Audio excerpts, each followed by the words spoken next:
Good Monday morning, everybody. Chris Allen here on the Sam channel, which is YouTube, Instagram, Twitter, and Facebook on this April 3rd, all sponsored by Ace Hardware Marketplace. Weather stick is blue.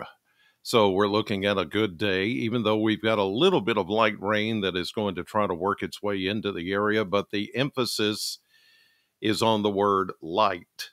And you can see we've got two areas of shower activity this morning, one to the north along the Ohio River, a little boundary that's stretching through the area, and then you've got a second wave that's down across southern middle Tennessee.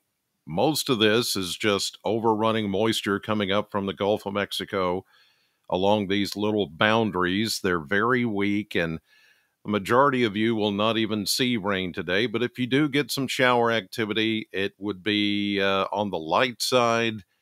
There could even be possibly a rumble of thunder out of some of these, but nothing significant. This is all just some weak energy that's passing through, and it'll be out of here later on this morning, maybe even toward midday for some of you, but whatever is going to fall is going to be fairly light as far as amounts, and it's not going to be anything significant. We know what significant weather is, and this ain't that. So not to worry. This is not like some big storm system coming in, but there is one coming in that I'll tell you about here in a minute. First, we'll talk about the 10-day blender. And you can see that we're going to climb into the low 70s today. South wind will start to ramp up a little bit more. It'll be a little on the breezy side once we get into the afternoon. And with the sun being out with some of these showers and the weak boundaries around, that's why I said we could maybe get a rumble of thunder out of a couple of these showers. But as far as organized, anything more organized than that, it's just not today. Now, you see tomorrow, that's the day that we're looking at the biggest warm-up or the biggest surge of warm air that's going to be with us for the next 10 days. 83 degrees, projected high temperature, low 80s. The winds will be much stronger from the south, and some gusts up to 30, maybe 35 miles per hour. But the timing of this next system, the one that is got the nation looking out for, because it already is showing signs of throwing out more severe weather, is going to come Tuesday night into Wednesday. So Wednesday looks to be the prime day for us, maybe even late Tuesday night, another one of those situations where we might have to deal with some overnight activity. I hope not. I mean, there's still some model variance going on here with this next system. At first, it looked like maybe it's going to be pretty rough even for us. Now it doesn't look like it will. I'll get into all that here in a minute. But to continue through the 10-day blender, we do cool off by Thursday. Highs only around 60, but it doesn't get cold. The average high for this time of the year is 66, and we're going to be kind of right there. Then we climb back into the 70s for the most part for the rest of the weekend coming up and into the middle of next week.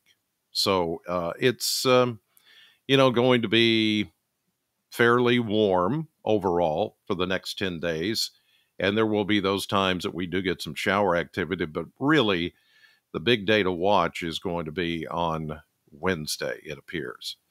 All right, let's take a look at temperatures as of 5 o'clock this morning. Kentucky Mesonet Network showing chilly 30s to the north and east, but everybody else is looking at 40s and 50s. We're around 50 here in Bowling Green, almost 60 down in Allen County, Scottsville this morning. A lot of these having to do with elevation. You can tell the air is very stable, even though we've got some light rain pulling in, because you've got Kirksville at 40, almost 41, But then the next county's over, you've got 53 almost in Monroe County, and then 56 almost in Metcalfe County. So you can see that it all has to do with elevation of these weather stations from the Kentucky Mesonet Network this morning. All right, so what about this next system coming in? I got 20 questions, uh, maybe even more than that yesterday at church. They were like, "What about this wind? What about this wind? I've never seen the wind like this before." And I know it's one of those things. Our memories are short term when it comes to some of these things, and we forget that years ago, even sometimes decades ago, we've had sort of the same pattern. You can look through the weather records and weather history, and we still can find instances just like this year playing out.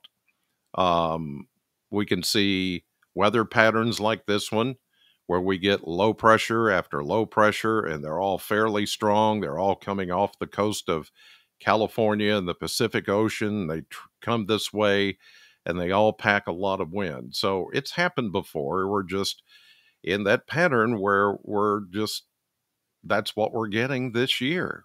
But it'll be probably totally different next year. But here it is. It's still that same zonal flow that's setting up. And then we get these little impulses that come out of the Gulf of Mexico that just kind of force precipitation our direction. And the result is some of these little showers that pop up. But, looking at these low pressure systems back west, these are not as strong as some of them have been recently. But I'll put this into motion, show you how we're going to see some of these little light showers here this morning, but most of this will be over with later on this morning, and this is going to move into the Virginias and the Carolinas. We keep watching this flow continue for the next couple of days. Things quiet this afternoon and tonight. We get some overrunning moisture here just north of us. There's a lazy boundary there. And this model is wanting to even output a few renegade showers in here tomorrow, but I think most things will wait to crank up by late tomorrow night and into Wednesday. Wednesday, really. Look at this, a 1009, that's a weak low pressure system. This one is much stronger that's coming across the Rockies. Now that's one to watch, but let's see what happens if it strengthens or if it weakens. 989, 990. Wow, it actually weakens a little bit more and just kind of sits there right over the Rockies. There's plenty of wind energy, though, as the southerly winds start to really warm us up as we get into the day on Tuesday. I mean, tomorrow, we're actually looking at low 80s, as you saw in the 10-day blender, with this warm air surge coming in. The winds will pick up. I think we'll stay mainly dry until we get into the late day.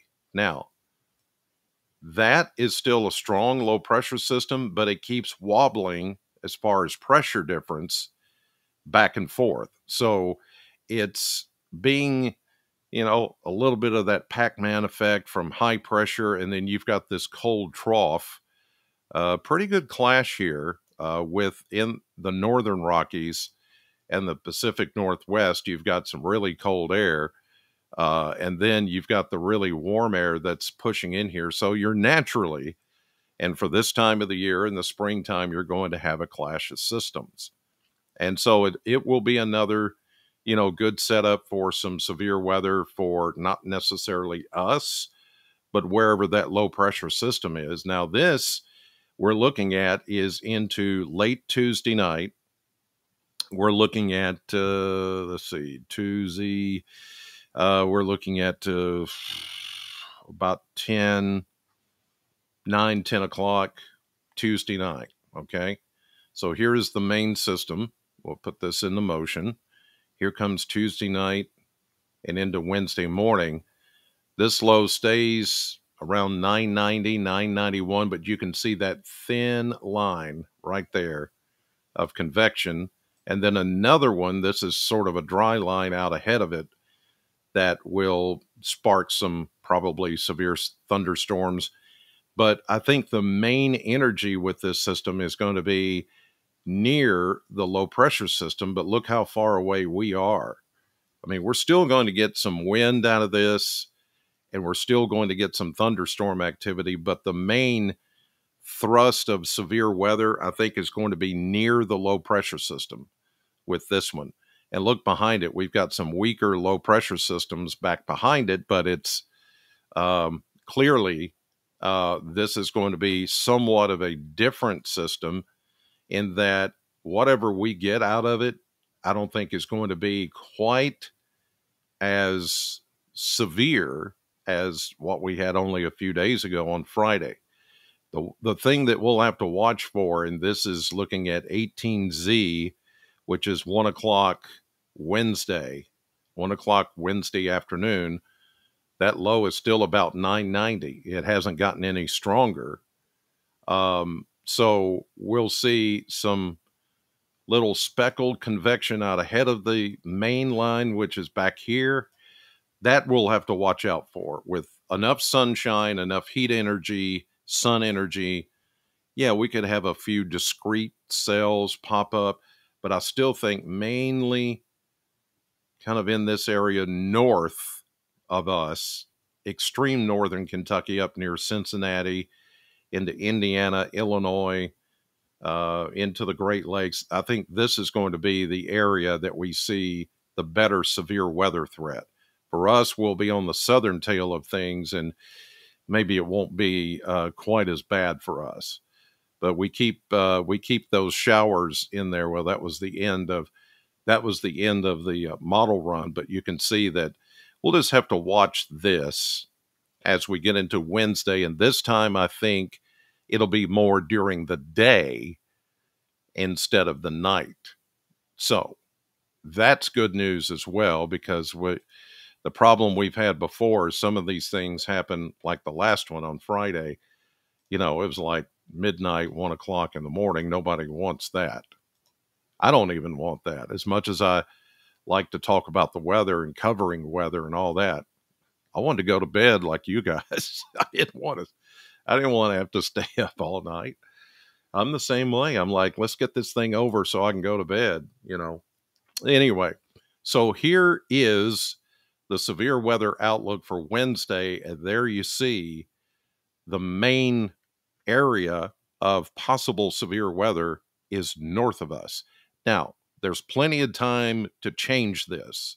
There's still plenty of flex time as the models, you know, over the next 24 hours come in. We get a new updated model run that comes in tonight.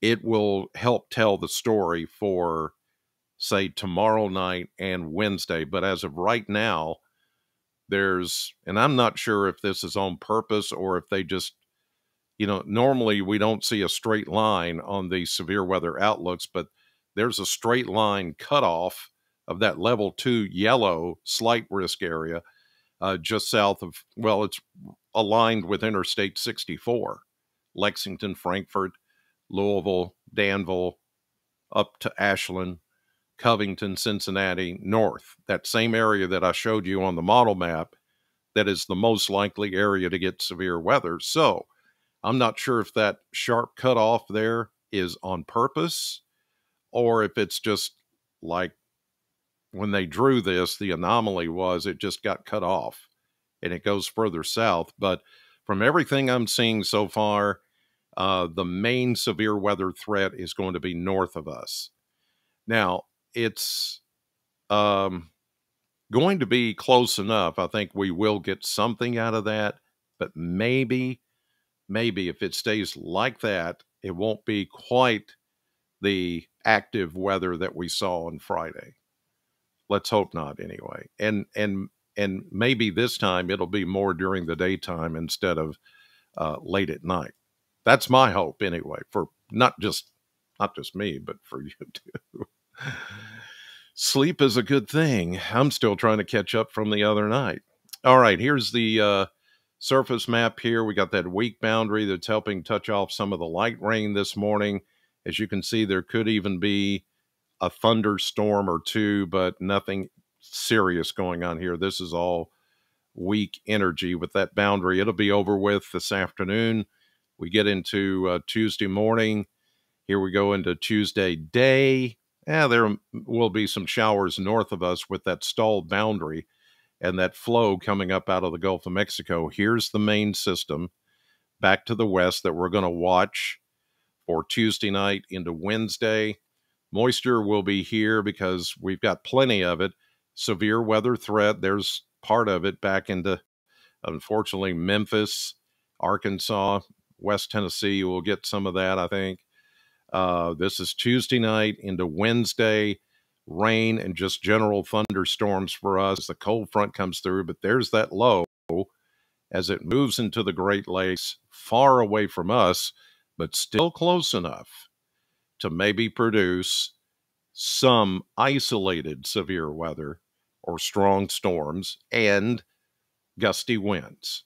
We can't have a storm without a wind here lately anyway. But then that quickly moves into Canada by Thursday, into Friday. High pressure takes over, but overrunning moisture out of the Gulf of Mexico. One of those straws, a little disturbance, works its way out of the Gulf of Mexico, our direction, Friday night into Saturday. There you see it. It just sucks up the moisture out of the Gulf. General rain, not a big deal. And then into Sunday, we'll have a shower or two, but that's it. That's it. I know there's rain on Friday, but it's not like severe weather. How about that? For the first Friday in a month, there's no severe weather on a Friday, and not really, I don't really see any bad winds on Saturday. Looking at some of the,